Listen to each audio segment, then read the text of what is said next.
Good afternoon and welcome to Business Incorporated, coming to you live from Channel's television headquarters in Lagos. I am Bolaji Akinwale. Coming up, the Central Bank of Nigeria and the Citibank of Nigeria executes the first Naira-settled OTC FX futures trades today. Tunisia and Rwanda's central banks leave interest rates unchanged, plus South Africa's slowing growth to be hit by Brexit. We'll begin by taking a look at what the U.S. Secretary of State John Kerry is saying about President Barack Obama, that he may try to negotiate a bilateral trade deal with Britain and a multilateral trade pact with the European Union following the Brexit vote. Kerry was speaking at a conference in Aspen, Colorado. Very clearly, he was talking about TTIP and the fact that we have 28, now 27 countries we have to negotiate with, or now potentially 27 countries, that we have to negotiate with to get that done. And if you have a whole bunch of countries working to get one thing done, and that's the larger market, it makes sense to try to get it done.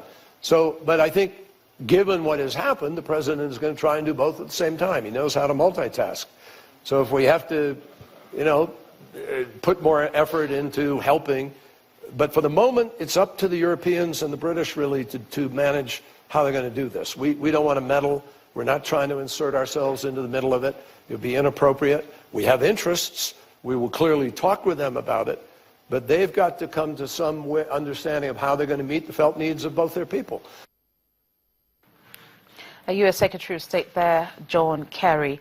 And Vodafone has warned it could move its headquarters from the UK, depending on the outcome of Britain's negotiations to leave the European Union. The telecoms giant said in an emailed statement it was important to retain access to the EU's free movement of people and capital, as well as goods. Last week, Chief Executive Vittorio Colao said ahead of the referendum vote that Britain risked exclusion from plans for a giant new single market in digital services if it left the EU. The firm employs 13,000 people in the UK and has an operating division at Newbury, Berkshire, but the group headquarters is in London.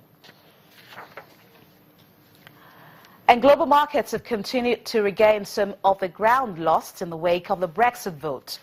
Let's cross over now to Frankfurt to see how the numbers are looking today. As DWTV Channel's TV correspondent, Avi Aguilas will try to get to connect to him. As soon as we connect to Avi, we will hear from him to know how the numbers in Europe are doing at the stock markets. But still talking stock markets, this time in Asia, where the markets have recorded some more gains, continuing the positive lead set by the US and Europe on Tuesday. In Japan, the benchmark Nikkei 225 share index finished 1.6% higher. Other markets across Asia also saw gains despite the continued uncertainty in the wake of the UK's referendum vote.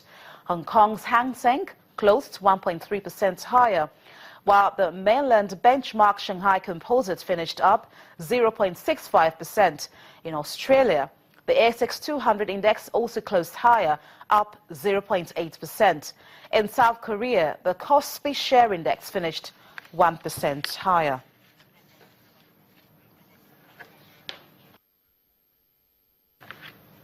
Okay, let's head back to the European stock markets, talking about how the numbers are doing at this time. DWTV Channel TV correspondent from the Frankfurt Stock Exchange, Avi Aguilas, joins me now to take a look at the numbers. Avi, welcome to the program. Now, talk to us about the outcome of the EU Brexit summit.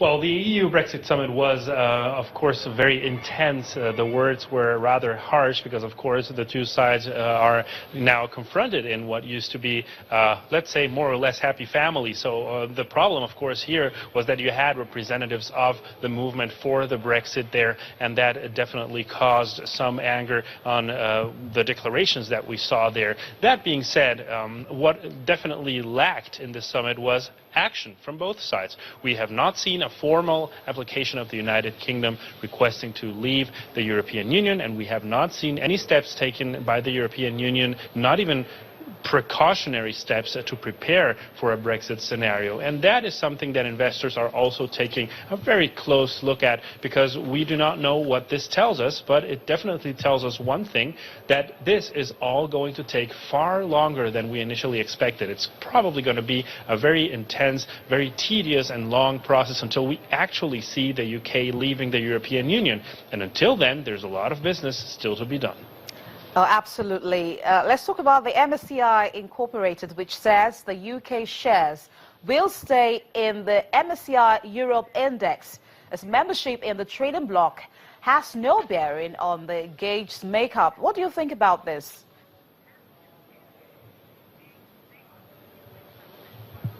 Well, it's something that, according to what most experts say, it makes sense, because at this point in time, the United Kingdom is still a very strong economy. It will continue to be a very strong economy even when it is outside the European Union. And yes, it is true that the economy will probably get a hit, but on the other hand, it's important to take into consideration that the MSCI index groups A shares in this case also that are available in many different countries.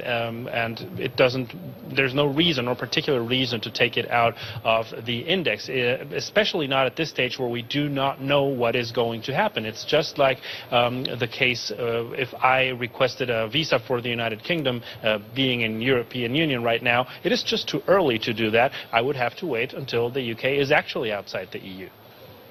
And Germany says that London will not host the headquarters of a planned European stock exchange giant after Brexit. All right, I think I lost the line and I am not able to hear you right now. So I think we'll have to leave it there because I cannot. Okay. Javier. Okay, can you still hear me? Okay, we actually lost audio contact with Javier Aguilas. He is DWTV correspondent from the Frankfurt Stock Exchange. Let's move on now. We'll take a look at what Japanese car maker Toyota says, talking about it recalling 1.43 million vehicles worldwide, over 40 airbags. The cars affected are Prius and Lexus models from 2008 to 2012. Toyota and other car makers have, over the past years, been rocked by millions of recalls over problems with airbags from Japanese supplier company Takata. The latest recall does not involve Takata products, and the problem has not been linked to any fatalities or injuries. The recall includes some 495,000 cars sold in North America, 743,000 in Japan, as well as vehicles in Europe, China, and other regions. And the latest in terms of the VW scandal, U.S. Attorney General Loretta Lynch says it was important for the Justice Department to look at individuals in the ongoing criminal investigation into Volkswagen's emissions scandal. Under a settlement announced on Tuesday, the German automaker will pay as much as $15.3 billion after admitting it cheated on U.S. diesel emissions tests for years, agreeing to buy back vehicles from consumers and provide funding that could benefit makers of cleaner technologies. What this settlement will do, however, is provide important relief for consumers who are the victims here, who bought these cars, these types of diesels that Volkswagen was selling as being compliant with the emissions policies that are required in this country, but as we now know, clearly were not. It will allow the consumers to recover what they sunk into these cars. And in many instances, these are consumers who have loans on these cars, and so it will allow consumers to obtain relief from carrying debt on a car that's not legal to drive.